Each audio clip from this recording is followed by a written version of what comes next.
Hi, welcome to சந்தா சமையல். நம்ம இன்னைக்கு பச்சைப்பயிறு லட்டு எப்படி செய்கிறது பார்க்கலாம். 100 கிராம் அளவு பச்சைப்பயிறு எடுத்திருக்கேன். பச்சைப்பயிறு நல்லா வாஷ் பண்ணி எடுத்திருக்கேன். வடிகட்டியில் தண்ணி ஃபில்டர் பண்ணி எடுத்துக்கோங்க. பச்சைப்பயிறு ஈரமாக இருக்கிறதுனால ஒரு துணியில் போட்டு 2 மணி நேரம் காய வச்சு எடுத்துக்கலாம். பேன் சூடானதோ பச்சைப்பயிறு சேர்த்துக்கலாம். லோ ஃப்ளேமில் வச்சு வறுத்துக்கலாம். கை விடாமல் வறுக்கணும். வாசனை கலர் சேஞ்சஸ் ஆகணும்.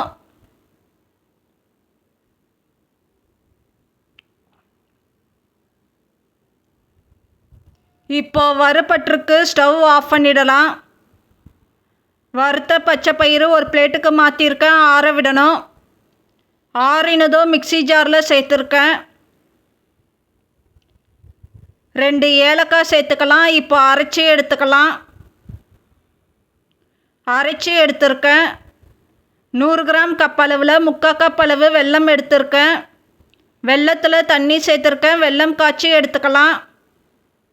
வெல்லம் தண்ணி ஃபில்டர் பண்ணி எடுத்திருக்கேன். ஆற விடணும். பேன் சூடானதும் நெய் சேர்த்துக்கலாம். முந்திரி சேர்த்துக்கலாம்.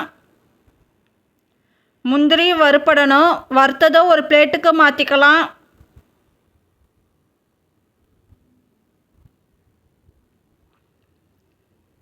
இப்போ அரைச்ச பச்சைப்பயிறு சேர்த்துக்கலாம். லோ ஃப்ளேமில் வச்சு வறுத்துக்கலாம். கலர் சேஞ்சஸ் ஆகி வறுபடணும். இப்போ வறுபட்டிருக்கு, ஸ்டவ் ஆஃப் பண்ணிடலாம். இப்போ ஒரு பாத்திரத்துக்கு மாற்றிருக்கேன். ஓரளவு ஆற விடணும். வறுத்த முந்திரி சேர்த்துக்கலாம்.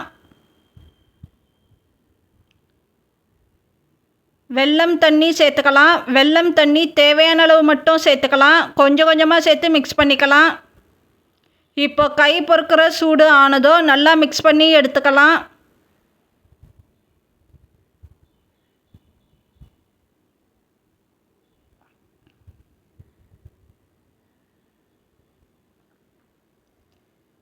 இப்போ மிக்ஸ் பண்ணி எடுத்திருக்கேன்.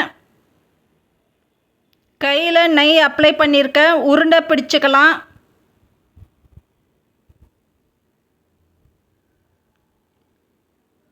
மீதி இருக்கிறதையே இதே மாதிரி உருண்டை பிடிச்சிக்கலாம்.